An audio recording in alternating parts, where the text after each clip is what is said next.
Hi guys, நான் உங்கள் doctor JK from doctor not phone channel. இந்த வீடியோ மோஸ்ட்டாக ஹாஸ்டல்லேருந்து படிக்கிற ஸ்டூடெண்ட்ஸை விட ஆன்லைன்லேருந்து ஃபோன் யூஸ் பண்ணி படிக்கிற ஸ்டூடெண்ட்ஸுக்கு தான். ஏன்னா இந்த வீடியோவில் ஃபோன் டிஸ்ட்ராக்ஷன்ஸ் பற்றி தான் பார்க்க போகிறோம்.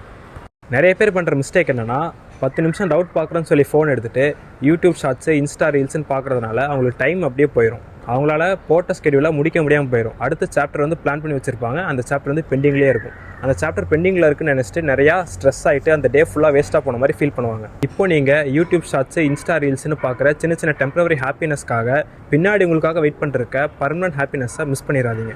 ஸ்டார்டிங்லேருந்தே ஆப்ஸோட டெய்லி யூசேஜ் லிமிட்டை கொஞ்சம் கொஞ்சமாக குறைச்சிட்டே வாங்க. கடைசியாக போக போக மொத்தமாக குறைச்சிருங்க. ஏன்னா ஃபோன் அடிக்ஷன் இருந்துச்சுன்னா உங்களால் கரெக்டாக கான்சன்ட்ரேட் பண்ணி படிக்க முடியாது. சரி, இப்போது இந்த ஃபோன் அடிக்ஷனை பற்றி கொஞ்சம் சயின்டிஃபிக்கலாக சொல்லலாம். நம்ம யூடியூப் ஷார்ட்ஸு இன்ஸ்டா ரீல்ஸு நிறையா பார்க்கும்போது நம்மளோட பிரெயினில் டோபமைன் ரிலீஸ் ஆகும். அது வந்து இன்ஸ்டன்ட் ஹாப்பினஸை கொடுக்கும். அந்த ஹாப்பினஸ் வந்து இன்னும் நிறையா வேணும் அப்படிங்கிறதால நம்ம ஃபோனே வைக்க மாட்டோம். இதுதான் ஃபோன் அடிக்ஷனுக்கான மெயின் ரீசன். நீங்கள் இந்த டோபமைன் ட்ராப்பில் மாட்டாமல் ப்ரிப்பேர் பண்ணிங்கன்னா உங்களோட ப்ரிப்ரேஷன் இன்னுமே சூப்பராக இருக்கும்.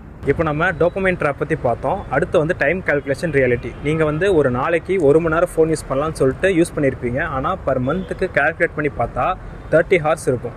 அப்போ அந்த 30 ஹார்ஸில் 2 to 3 சாப்டர்ஸ் வந்து படிக்கலாம், 4 to 5 சாப்டர்ஸ் வந்து ரிவைஸ் பண்ணலாம். அந்த ப்ரீஷியஸ் டைம் வந்து உங்களுக்கு போயிருக்கும். கடைசி லாஸ்ட் ரிவிஷன் டைம் அப்போது உங்களால் அந்த 2 to 3 சாப்டர்ஸ் வந்து படிக்க முடியும் அப்படின்னு சொல்லிட்டு உங்களோட எக்ஸாம் ஸ்ட்ரெஸ் வந்து இன்னும் அதிகமாக இருக்கும். சரி, அப்போது பிரேக் டைமில் என்ன தான் பண்ணுறதுன்னு கேட்டிங்கன்னா, ஒரு 5 மினிட்ஸ் வாக் போயிட்டு வாங்க, ஃபேமிலி கூட டைம் ஸ்பெண்ட் பண்ணுங்கள், ஸ்நாக்ஸ் சாப்பிட்டு தண்ணி குடிச்சிட்டு வந்தீங்கன்னா மைண்ட் ரொம்ப ஃப்ரெஷ்ஷாக இருக்கும். உங்களால் கான்சன்ட்ரேட்டடாக படிக்க முடியும். நீட் ப்ரிப்ரேஷனில் உங்களோட மெயின் எனிமி வந்து காம்படிஷன் கிடையாது, டிஸ்ட்ராக்ஷன் தான். இந்த டிஸ்ட்ராக்ஷன்ஸ் எல்லாமே அவாய்ட் பண்ணிட்டு நல்லா ப்ரிப்பேர் பண்ணிங்கன்னா உங்களோட ப்ரிப்ரேஷன் இன்னும் ரொம்ப ஸ்ட்ராங்காக இருக்கும். அண்ட் இதே மாதிரி நான் உங்களை கைட் பண்ணும் அப்படின்னா என்னோட சேனலை மறக்காமல் சப்ஸ்கிரைப் பண்ணிக்கோங்க.